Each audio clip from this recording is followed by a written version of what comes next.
Everybody, that we are webcasting and recording this, but probably most importantly at 12:30 there are coffee and snacks in the back should you so desire. But we're honored to have you here today to talk with a global leader, Ambassador Karin Olofsdotter. I hope I pronounced that correctly. For a conversation on driving progress toward gender parity through diplomacy, press sector cooperation, regional leadership, and exchange. This conversation is a part of our dialogue driving our goal of ensuring that by 2050, women hold 50% of leadership positions across the globe. We call this the 50 by 50 challenge. Sweden tops gender equality indexes and is known for a few facts. Women hold 43.6% of parliamentary seats. Women serve as 52% of the country's ministers. And Sweden has had 4 women defense ministers. The United States has yet to have a woman defense minister. And in our newly released Global Women's Leadership Initiative Index, Sweden has scored 3.5 out of 5 in our index. We're calling a balanced parity country, a country where women not only rise to the top in government leadership positions, but rise across sectors and portfolios of government. And according to the World Economic Forum, Sweden is one of 13 countries to close more than 80% of the gender gap across all sectors: economy, politics, social. Sweden is also known for its feminist foreign policy introduced in 2014 and its new gender equality agency introduced in 2018, which wants to ensure that men and women have the same power to shape society and their own lives. Importantly, though, Sweden has appointed Ambassador Olofsdotter as the first female ambassador of Sweden to the United States, the first to hold this position in Washington, D.C., and yet not your first time in Washington, D.C., Ambassador, if I'm correct. For the Women in Public Service Project, she is one of the women leaders in public policy comprising our 50 by 50 talent pool. The ambassador has served as the Director General for Trade at the Ministry for Foreign Affairs and was the Swedish EU representative to Brussels, chairing the European Union's political military group, and worked at the Swedish delegation to NATO. Thus, her career has spanned security, trade, diplomacy, and foreign affairs. I would like to welcome to the stage for a conversation Ambassador Olofsdotter.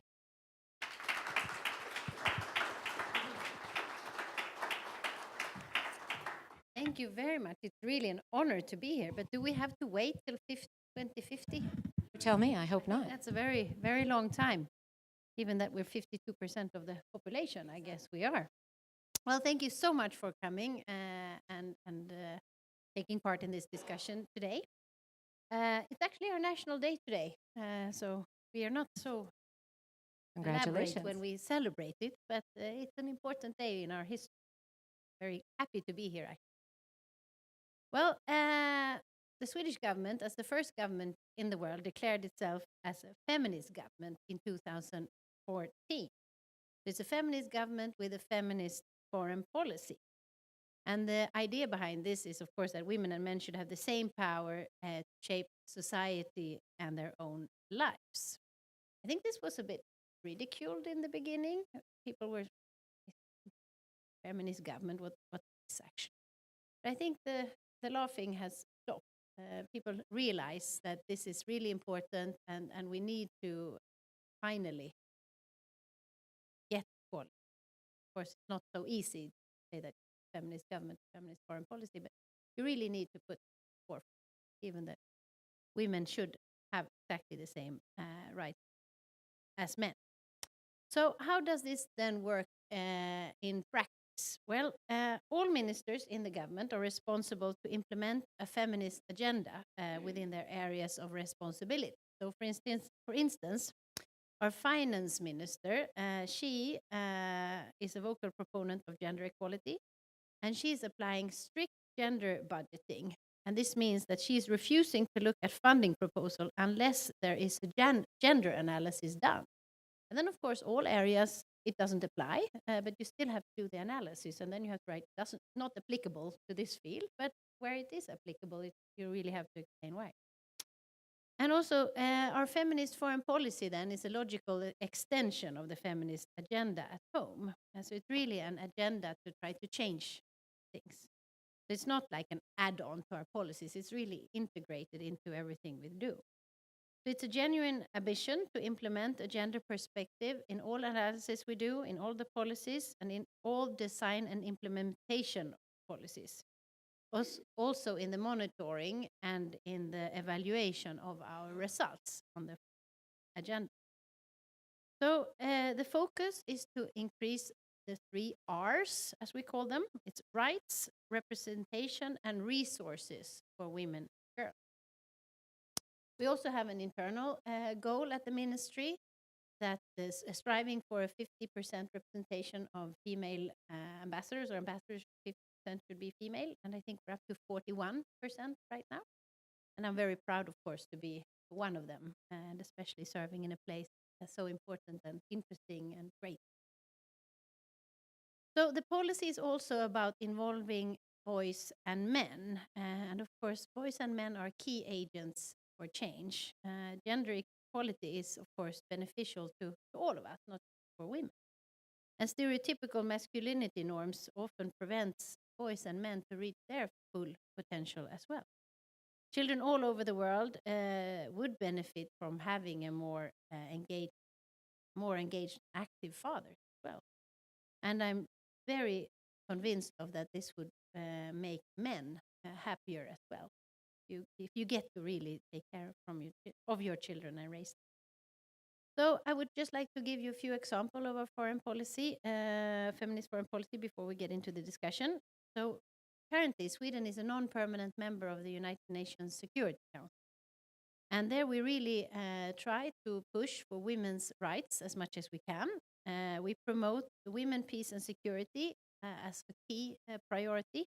And this means that we integrate women, peace, and security in all mandates, analysis, and reports coming out of the Security Council. And we also try to work for more women in peacekeeping forces. I just learned that there's only 3% of women in the peacekeeping forces. And of course, this is not gender equality in development cooperation is, of course, paramount. And in April, the Swedish government adopted a new 5-year strategy till 2022 for global gender equality and development. And this encompasses $150 million US. Sweden is actually the 6th largest donor of general development assistance in the world, and we're not exactly the 6th biggest economy in the world, so you can understand how large we are. And we are one of the few countries who actually give 1% of GNI in development assistance. And we aim to mainstream gender equality in all of our development operations. We just had a forum, the Stockholm Forum on Gender Equality, in April, and it gathered more than 700 participants from over 100 countries, not least from the Global South. And it included ministers, CSOs, and international organizations, and so on. And it really focused on concrete methods to advance. And here at the embassy in Washington, I don't know if you know, but we have a fantastic house down in Georgetown by the Potomac. We have a quite elaborate, nice event center we use for discussions on political topics and other things as well. We really try to integrate gender aspects in all the work we do, both internally as externally. So we basically every day raise gender issues in our cooperation with the US administration, with Congress, the Chamber of Commerce, American companies, NGOs, think tanks, and universities. For instance, I would just like to mention a company like IKEA, which you're all very familiar with, is now giving parental leave both to men and women for 6 months. So that's an example of how our corporations operate and they push for gender issues. And we use the House of Sweden for seminars and events, highlight gender equality. We just had a program called Vital Voices, a mentoring walking program for women. We had a Wikipedia hackathon where we tried to get more women involved in actually posting on Wikipedia, but also putting more women at Wikipedia. they were too eager, so they confused me with the other Karin Olofsdotter at the University of Lund, who's a doctor in economics. So now on my page, it says that I have done several, very important work in this field at the university, and that's wrong. I changed that. So it was very successful for me, I guess. And we also use culture and our exhibit to promote women and quality music. So a key gender equality issue in our bilateral relationship with the US is sexual reproductive health and rights. And there we don't see eye with the US administration. We do on very many things. This is one where we don't share the administration view. So we are very concerned with the reinstatement and expansion of the so-called Mexico City policy, or the global gag rule, which we really believe undermine the right of women and girls around the world to decide about their own.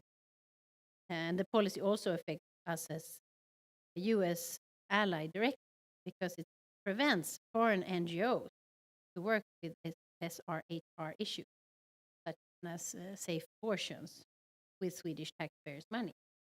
So we are also one of the initiators of She Decides, the movement of last year. And the purpose of She Decides is to galvanize political and financial support for sexual and reproductive health and rights worldwide. So I also want to emphasize remaining challenges in my country. We are not perfect, even though we are doing very well.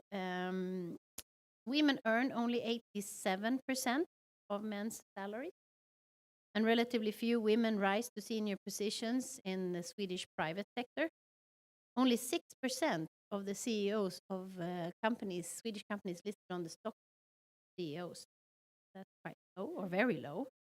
We still have not had our first female prime minister in Sweden, but we have a Swedish parliamentarian in the room, Kerstin Lundgren. Maybe you should go for it. We have elections in the fall, so we will see where Kerstin ends up. And also the Me Too movement was a very strong force in Sweden, and it really showed across the board in various sectors. It was much broader actually than here in the US. Showed the level of sexual harassment still prevailing in our. So of course the struggle to end gender inequality is ongoing, and I hope not never ending in Sweden as well. But I really hope we can move fast. But thank you for inviting me, really. Sit down and see how we can move faster to 2050. Yeah. Actually, on that, because you did bring up sort of the private sector numbers, which I think for people that come out of sort of development or reading indexes are quite shocking. And actually, the interesting thing is we often say the public sector can learn from the private sector. But in this case, the private sector can learn from the public sector. And what do you think the lessons from sort of what's been happening with women in the public sector that the private sector can adopt? I think companies should think more about, it's a hard English word to say, legitimacy. That's very hard for me to say. Because I do think, and it has shown, that organizations where it's more diverse representation, both women and men and other areas as well, actually receive or do perform better, create better results. It's also shown that companies that are more equal or have more women and equally represented as men actually do better economically as well. So it's a driver of profit in a way. And I think also these organizations that have proven or have shown that they can be equal also get better support from the general public. Mm-hmm. So it's about being relevant, also attracting, if you're a company, consumers, of course. So I really think there's lots to learn, and I'm really surprised that it's so low, especially on the companies on the stock exchange. Luckily, more and more women are starting new companies. So 1/4 of new companies, or 1/3 of new companies are started by women. And 1/4 of owners of business are women. It's of course still low, but getting there.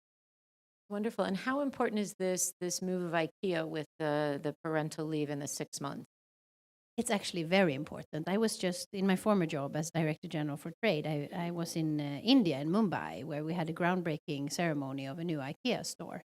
And they actually IKEA managed to get the provincial government to change its legislation to be able make women able to work after 6 o'clock in the evening, which they weren't before, if the company then promised to take the women home.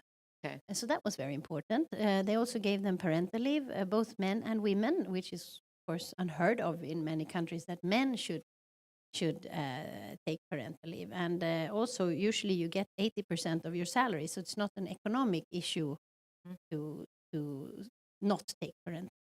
So I think this is maybe one of the. I mean, politicians can do a lot, but I think it's when private actors that are really close to people's hearts, like IKEA, because everyone basically globally knows about IKEA, can really be a force for change and show that it's possible. Absolutely. And I think, as you said, you alluded to in your speech, they're forcing change. Consumers are going to appreciate and use it, but also this connection created between sort of men and their families, both in the workforce and at home, I think is incredibly important. Can you talk a little bit about this new gender equality agency that has been created this year? It's only about six months old, as far as I understand, and it looks like it's trying to sort of improve communication amongst the government agencies on the gender equality effort. So having sit where you sit now and having sit over and trade, how will this help either share the best practices among the agencies or maybe really sort of advance this across further sectors of Swedish society? The agency is there to support the different agencies on how to work on gender issues. And as I said, on a governmental level, we have this requirement that we should do a gender analysis of all legislation or proposals that are coming forward. And then most of those proposals, of course, have to be implemented by Swedish governmental agencies. We have a very small government, but a large, very many agencies. So we are just set up a bit differently. And this agency is there then to help these other agencies. It could be the agency for energy, or it could be transportation, what have you, to think about how do we implement the policies in a way that are beneficial both to men and women, at least so we don't hurt one sector of the population. Absolutely. So going back to you talked a lot about the sort of feminist foreign policy. What results have you seen? I mean, sort of what is the impact of this been? Well, quite a lot, actually. And if I just start with the United Nations Security Council, or did this turn off? Is it still on? Sounds like they're both not working.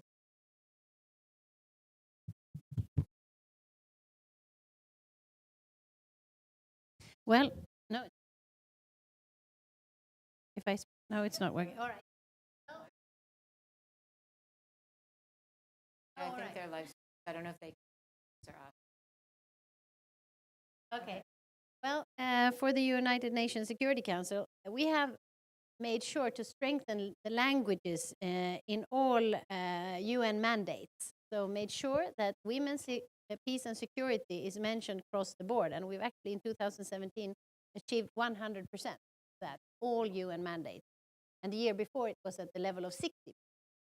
I think this is something that's really important. And of course, these are words in mandates, but they actually do mean something, because then we can check how it's implemented and put pressure on implementation and see how the results have been. So that's very important.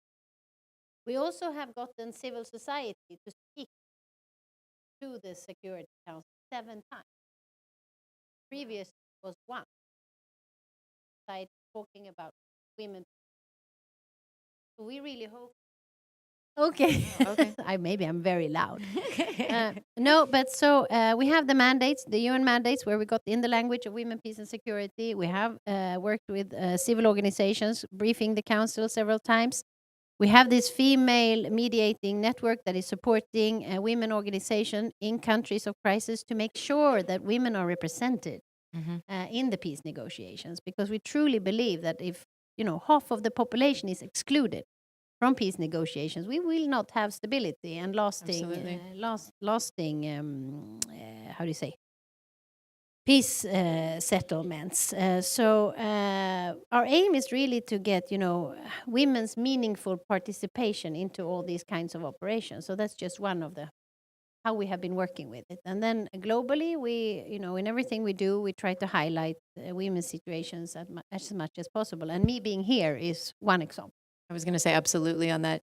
And talk a little bit about trade, because we're hearing a lot about sort of the Canadians and gender and trade agreement, but Sweden has been doing that as well, and you've sat in that role. So I'd love to hear a little bit about sort of the what's happening and the impact.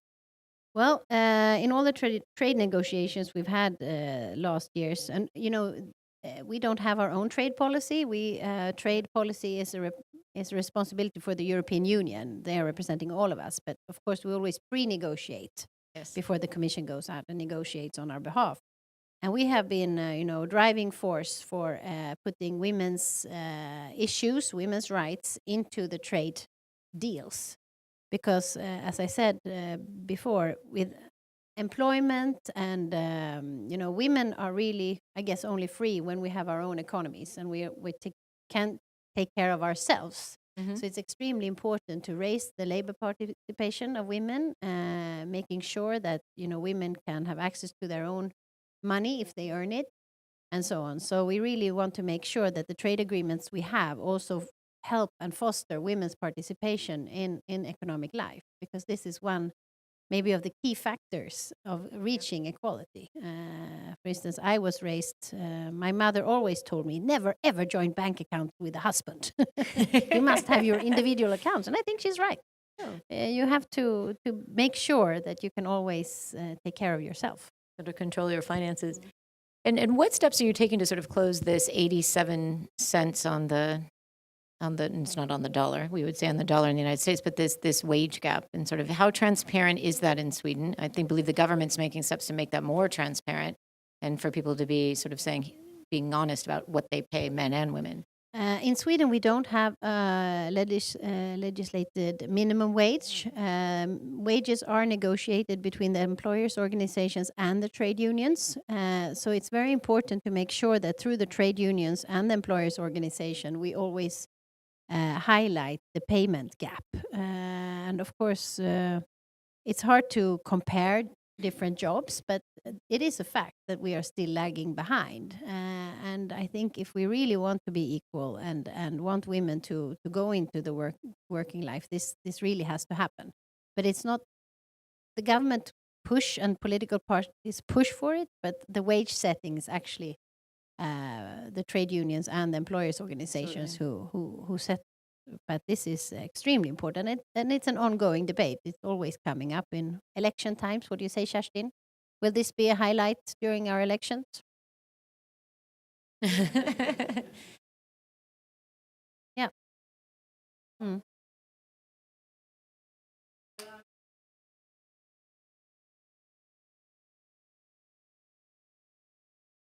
Yeah, I was about to say. Yeah. Yeah, and it's really, as I said, it's not only been, the entertainment industry that's gone out. It's been nurses, it's been doctors, it's been, female workers in various it's been across sectors. All yes, across all sectors where this has been highlighted, the amount of harassment that's still there. And I think, as I learned the last time I was at the embassy, there's actually been a book that's been written on sort of what's happened in Sweden with the Me Too movement, and sort of in some ways moving a little bit faster than the United States and sort of capturing this across sectors. No, and I think what happened was that, a lot of Swedes are on social media, and also because we've come so relatively far when it comes to equality, I think it took us by surprise in a way that we still had so much harassment, and that made women be even more vocal. So I think it's very hard to stop harassment at work or in working life, but the tolerance for it is so much less now after this Me Too movement. So I really hope that this is the end of it. That's what I hope. I hope that, as you said, the tolerance is that, no one will stand for it anymore, which will be interesting. So you are an ambassador. You've been an ambassador before. What role can diplomacy play in this sort of, fight for gender equality? And you mentioned, the fair amount of 41%, of the ambassadors for Sweden are female. But what role can diplomacy play? Well, as I said, I think it's really important that we, in all the international fora where we do take part, that we can stress the equality between men and women and show why it's important, because it's so easy to say it, but we have to show and talk about the results that you can achieve. For instance, in many countries, if you talk to a lead where there's low employment levels, for instance, for women, you can, usually many political leaders are men, but if you say to that man leader, so don't you want to grow your economy? Don't you want to have bigger growth? And they said, yes, of course. And then you can push for and explain why women need to be a bigger part of the labor force, because it actually creates growth. Yep. And if you look at the Nordic countries, the last 50 years, we think that 10 or 20% of our growth is because of the higher level, or increasing over time level, of women in the workforce. So you have to, we can show an example of that. And you can have economic growth, but you need to provide good childcare, so women and men trust the institutions where their kids are during daytime. Have good elderly care, because mostly it's still women who take care of older parents, so that you construct a kind of a society which makes it possible for women to take part as much as men. So I think through diplomacy and through high-level contacts with leaders of various countries, we can show an example of how you can actually grow economically. And for many leaders, this is the strongest, I think, argument to use. Absolutely. Besides that, of course, equal rights are equal rights. It's equal and just, and it's the right thing to do, yes, right? That's just something that we have all signed up to do through the UN charters and so on. But besides that, when you stress economy, it's also a very strong message. So we don't have family taxation. Every individual is taxed, which made it more profitable for women to work. Then we also instituted childcare that is affordable. Of course, most of it is paid through our tax system, and you pay a very small amount out of your personal income. And also created a system, or childcare system, which is trusted. As I said before, that's extremely important. It is important. Because otherwise you don't want to. If it's not quality childcare. No, and in many countries, childcare is so expensive, so it doesn't make sense for then mostly the woman to work, given that it basically her whole income goes to the childcare. So that is, I think, that's the case here often. Is you can't honestly clear any money income. Yeah, and so I think that is a very, very important setup of a system that allows women to really go out there and be as prosperous and successful as men. Of course, then you also have to start in schools, talking about gender equality and that boys and girls are similar. I don't know if we are going in the right direction if I look at my teenage daughter. But I hope it's only the outside and that the inside is still, it's the teenager, I'm sure. No, and also it's important to have role models to show that women, of course, can do just as good as men, and it should never matter if you're a man or a woman for a job. If you can do it, you can do it. And I think women also needs to be pushed a bit more. We need to be a bit more emboldened, go for the positions. The head of personnel at the ministry, she said, if we put out an advertisement for a job and you need there's like 5 criteria. The woman says, oh, I only have 4. I can't apply. And the guy looked at it from a distance. I reckon that's me. I fit too. I'm going for it. Exactly. No, I think women also needs to be a bit more out there. Like bold. Yeah, be bold. I saw an article about saying some of the elementary schools in Sweden were teaching boys to dance and teaching girls to yell, which I thought was quite interesting. Yeah, and through history, or for a very long time, both boys and girls have done sewing and woodwork and cook. Fantastic. So we all learn. Wonderful. So we have much to talk about. I would like to turn it over to the audience. I believe we have microphones that are going around. I see them back there. So please introduce yourself, and also, so that we can get in as many questions as possible, please try to ask a question, inflect your voice at the end, and try to end with a question, please. And there will be time after for some exchange and comments. Why don't we start right back here? Hi, thanks. I'm Jackie O'Neill with the Institute for Inclusive Security. I'm also a Canadian, so thank you for your leadership on this. And it's been exciting to watch the Canadian government follow suit in announcing its own feminist foreign policy. I have two questions. One is, can you talk a little bit about the experience of bringing your own foreign service along and your civil service, and what's the most useful thing in building their own capacity to implement this? Is it training, mentoring, workshops, evaluations, et cetera? And then secondly, how did you bring the population along, or to what degree does that even matter? And maybe our parliamentarian can share a bit about this, but how relevant is it to have to explain what a feminist foreign policy is, and is it a factor in voters' minds at all? Thank you very much. We're not Well, laughing anymore, right? No, That they're was- not laughing anymore. When it comes to the foreign ministry, yes, and Canada is the second feminist government, has the second feminist government in the world. When it comes to training, we have, first of all, we have a group of people who are responsible for elaborating our feminist foreign policy.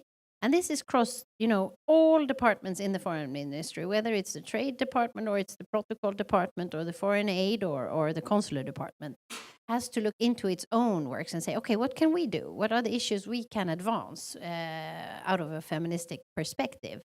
So we actually have to, list what we are doing. And then every year since 2014, every year we have done like a report internally and also presented externally. What have we done?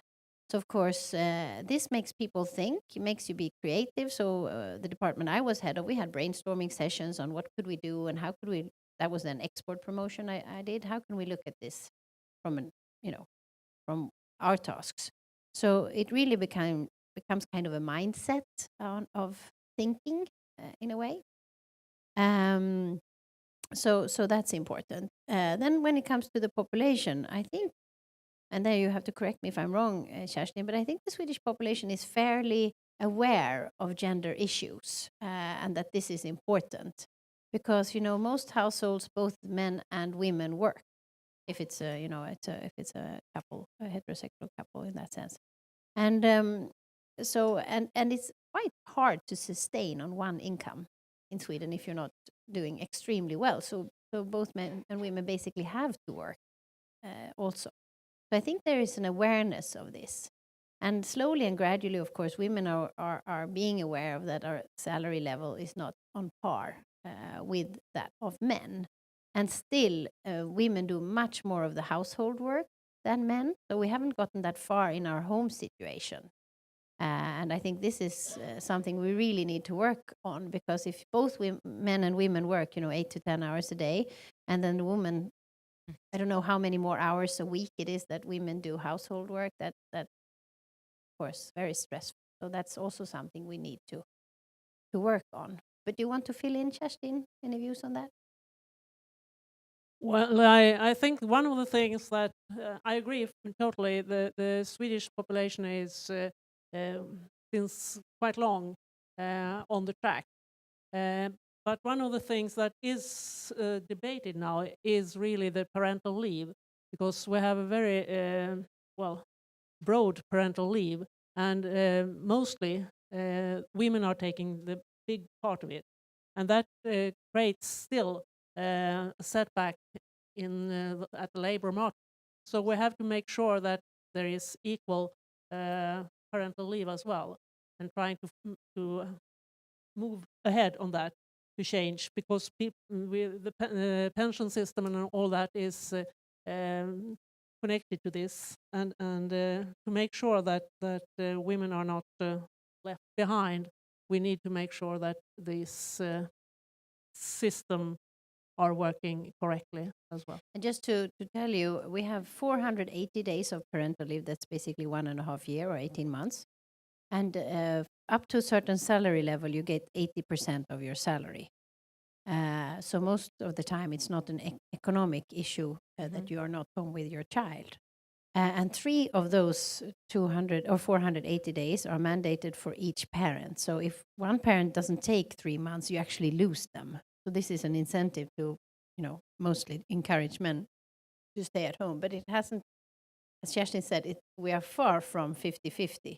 And I think there's sometimes political debates if we should have an individual mandate, if it should be an individual insurance in a way. That is part individual or divided in 3 or whatever. But it's not only a question of that, it's also making sure that you are, at least as I see it, it is important that we make sure that different parents can have a different way of dealing with this. So it's not just the couple question. You can bring in your grandmother or grandfather or whatever into the system as well to make it more functional. But we are not there, but the discussion is on. Quite a bit. We'll come up here and then we'll sort of go to the back of the room. Thank you so much, and thank you, Ambassador. My name is Shelley Porgas. I'm a serial entrepreneur and venture investor. And every government, it represents usually one of the largest procurers in its society, in its community, in its country. Has the Swedish government committed to a level of procurement from women-founded businesses, though there are, you mentioned a third of the new ones are women-founded and 25% of the current women-owned businesses are women-owned. But in the U.S., we now for a number of years have had a 5% procurement mandate. It's been very hard to enforce with all the federal government agencies. But having said that, it has had a huge impact for plenty of women-owned businesses, and I wonder if Sweden has considered that as one of the big impacts it could be making. No, we don't do that, and I've never heard of such a discussion in my country either. And I don't think we will have that discussion at not as I can see it. And so far, we haven't had quotas for women on boards. In Norway, for instance, there is legislation now that 50% or 40% of a board of a private company should have women, or the other sex should be represented. We don't have that, so we try to work with kind of voluntary pushes towards this. So I don't foresee that. I'm talking about the government's Yes. own procurement. We Within the don't have government that, and we have agencies, never, yeah. to my mind, have had that discussion either. It's an interesting, budgeting might be one way to get at that, a sort of slightly different way where you get more budget if you're having a gender impact, or depending upon how the budgeting is done. I don't want to miss this gentleman in the back here. Hello, Ambassador. I'm Christian Omari. I'm from Center Grove High School in Indianapolis, Indiana. First, I want to ask you about Iceland's equal pay law. Do you think that mandate could offer a model for other OECD countries to emulate? And also, regarding the Sweden Democrats, a party that is very much formed a part of the European populist wave, do you believe if that party were to assume power and form a government in Stockholm, Sweden's reputation as a model globally for gender parity could be hindered? Well, thank you for two very interesting questions. When it comes to mandated or legislation on salaries, as we don't have legislated minimum pay, it's as I said, totally negotiated between the trade unions and the employers' organizations. I don't think we will get to that, but of course, it's very important to constantly stress that women and men should, of course, be paid equally. And it's important, I think, both for the employers' organizations and the trade unions to show that they can reach that if they want to be attractive for the labor force. And if you look at higher education today, more women than men actually finish university. And if you want to be attracting the best of the best, I think this is something one really needs to look at. So I think it will come eventually, naturally over time, given that women do take part in the labor force in such a big way. When it comes to the Sweden Democrats, that's of course very hard to say, and it's not very likely that they will form a government, not at least in the near future. What has been shown, though, is that far-right extreme parties, if one would classify this party as such, do not have usually a gender equal agenda to the same extent as maybe more centrist parties. But the Sweden Democrats in Sweden, they are very vocal on, on salary levels of what do you call like a sub-nurse? It's not the nurse, but the level below. It's like a nurse practitioner. Yeah, nurse here, practitioner and so on. So So they are vocal on that, but that remains to be seen. Are there other questions? There's a question right up, two questions up here. Gentleman here. Lars Hansen with LVHA. Very interesting, Ambassador. I'd like to follow up on Ms. O'Neill's question. I think right now you're talking about structural changes for what is, but I think one of the key elements, and Ms. O'Neill mentioned this, is education. And it seems to me if you want to make a societal change, you have to have some emphasis in the education. So I'd be interested in what Sweden is doing to try and introduce that from the school system. You mean quality issues in schools? Yes, educating people about what you're trying to do and the reasons and necessities for parity. I think across the board, and there you must correct me if I'm wrong, Kerstin, I think all the established political parties in Sweden are drivers of gender equality. There's no party that does not kind of have this on the agenda. Then it, of course, takes various forms depending on which party it is.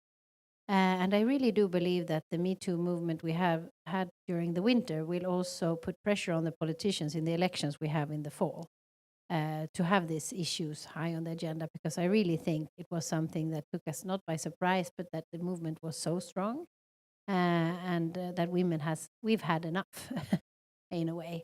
So I would be surprised if the conservative parties win the election and they don't have an agenda for gender equality. I would be surprised. And well, yes, you would be surprised too, right, Kerstin? So because these are just issues that are too important for any party to neglect. And then when it comes to schools, I think we have a global problem, which is not maybe, well, girls in a big sense, but in the more developed world, that we see that boys are starting to lag behind. And this is very serious, because if we don't do something about that, boys and girls are doing just as well in school, we will have serious problems in the future. And as I said, more girls graduate from universities than boys these days, or young men. And this is also something we need to take very seriously and not neglect in any way. So I think there's no going back on these issues, actually. But what really needs to improve in my country is, of course, the private sector, and how do we get more women into the boardrooms? How do we both encourage women to apply for these high-level jobs and for them to be recruited to them as well? Because we do have very fine women engineers and CEOs or CEO candidates, but we have to get a few more of them in the spotlight so that they can be role models for others. It's very, very important. And help bring along, I think, as well. Did you have a question here in the front row? Hello, Ambassador. Thank you. Thank you also to the Wilson Center for hosting this wonderful discussion.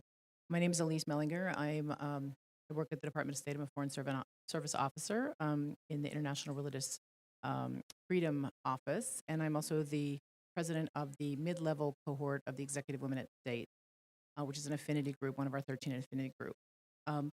So I'm very interested in hearing what you have to say, and we've had some discussions with Sweden and been very impressed by some of the approaches that you've taken. I have several questions. One is, I've heard that there is much better gender parity in Sweden in terms of employment, but in terms of part-time employment, women are primarily, what I understand, particularly after childbirth, going back to part-time employment. Is that true? And if so, how do you address that? And there was an allusion to that with your colleague and yourself, that it's hard for women to catch up when they're away from the workforce more than the men. So the men are not taking the parental leave, so they're away. But most women are also away because they're half-time or part-time after childbirth. That's one question, and how do you deal with that? The other is, when you're actually on the job, flexibilities that enable women to take care of, most of us are the primary caretakers still realistically in the United States.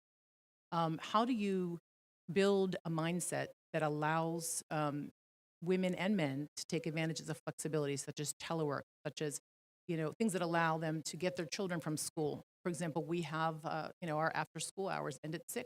And some of us work from 9 to 5:45. So we need the flexibilities. How do you build that mindset? You said that you've changed that mindset, both in your in the diplomatic corps, in that work, and in the private sector. That's been a challenge with middle managers in particular, and I think that maybe in the private sector as well, to build that argument. The argument that we hear is you can't manage when people are doing that. It's very hard for people to, if they're at home or so there's still that. Thank you. Well, it's true that many more women than men take, work part-time. And I think that is also a result of us not being equal yet. Because if you think about it, why do not men work part-time as well, if that's important for the family? Why is it mostly the women? And we also see still when, we have a very generous policy on leave if your child is sick. Up to I think 8 years, you can actually be home 120 days per child.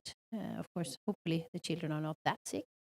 But we see that it's mostly women who take those days. And why is that so? Is it so that in many couples there's unequal income levels?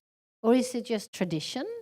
Or is it because you lose money, of course, when you stay home? You get, less payment then. So yeah. Or is it just a tradition that women are more home with the kids when they are sick? And thinking behind our parental leave is, of course, to create the situation where it's just as natural for a man to take care of his child as it is for a woman. It shouldn't matter. It's up to the family to decide, but it should be equal possibility. And you may wonder, why do not men want to be with their children when they are sick? Just as we assume that women want to. So, I mean, it's a very slow process, but changing the way both men and women think about their children. And of course, this is mostly why people have part-time employment. At the ministry or in the government offices, we get 90% of our payment. So not up to a certain level, we get 90% of our salary when we are on parental. So what has happened is that most men, I would say probably 99% of men who have children, they take 6 months parental leave. Because actually, if you don't, you're looked on with suspicion as not the responsible. I mean, I'm dead serious. You're not considered to be a responsible person because it's not an economic issue that you should stay at home. And flexibility in the workforce, I think for private companies, and depending on what you are doing, of course. If you're a doctor or a nurse, maybe you cannot work from home. If you have an office work, it's becoming more and more, I think, flexible. In the government offices, we cannot work from home, but we are usually very flexible in the workplace. So we all understand that we all have to run and get our kids, from daycare. To my mind, at the ministry, at least, what I've seen among colleagues, both men and women go home and get their kids. So there is not an issue, but I think this comes out of that we've all had the possibility of having parental leave and that we actually don't lose an income. But it's not like that in most workplaces. I think what's interesting too is to look at it, and I'm assuming Sweden's looking at this too. It's not just childcare, but often becomes elder care, other family care, right? The ability to leave and do that. And I think the interesting thing about that culture is it has to both be at home and in the workplace, right? Where in the workplace, as you said, it would be looked at suspicious if the man doesn't actually take that time, right? So his time is valued as much as the women are expected in the workplace that you would go and take that time to take care of your family or caregive in the same way that it's valued in the home as well. So you have to sort of get both cultures aligned so the expectation is there. And we do have, this is also an election issue. Elderly care is always an election issue, but compared to many other countries, we have fairly good elderly care. So it's not very common that you, for instance, live with your elderly parents. They do, like my father, he's 88, and he lives with my mother, and they have people who come to them 6 times a day to help him, which means that I can be in the US and they are still in Sweden. And of course, in many ways, I wish myself that I could take care of them better. But there is a system that is, I think, for many parts, working very well, and that elderly people feel fairly safe and all right debates, but it's always a political debate, and it's always part of the elections. But I think if you looked at it from the outside, in Sweden we think there's big difference between the political parties on this. But if you looked on the outside, from the outside, you would think that it's very small differences. So we have agreement on how the system should be, but then it's more about access and who and when you should have, get the elderly care that might be needed. The nuances of the system. It's not as far as part, I think, as the United States, because we still haven't really gotten the family leave right as to, we've tried in 4 states now, but we're really trying to work on that. If I can add, and maybe that's a message for Kerstin, I in a way wish we could have parental leave, but for our parents, that you could actually, at the end of your parents' life, maybe have parental leave as a child to take care of your parents the last months or a year or so, but To spend there some we're not time with yet. them. Yeah. That's incredibly important. Well, that is actually a perfect way to end with something sort of different to think about. We will look forward to see if it rises up in the elections in the fall. We've been honored to have you here today, and it's nice to have a really fruitful and great discussion about gender parity within the government and beyond, with some really concrete examples, and then really kind of looking hard at the private sectors. I think we're all doing, because one of the things we're trying to do as well is none of these sectors live in a silo. And so we're all working, whether it's a trade issue together or how we raise our children across sectors. So thank you for your time today. We appreciate it, and welcome again to Washington, D.C. Thank you. No, and I do think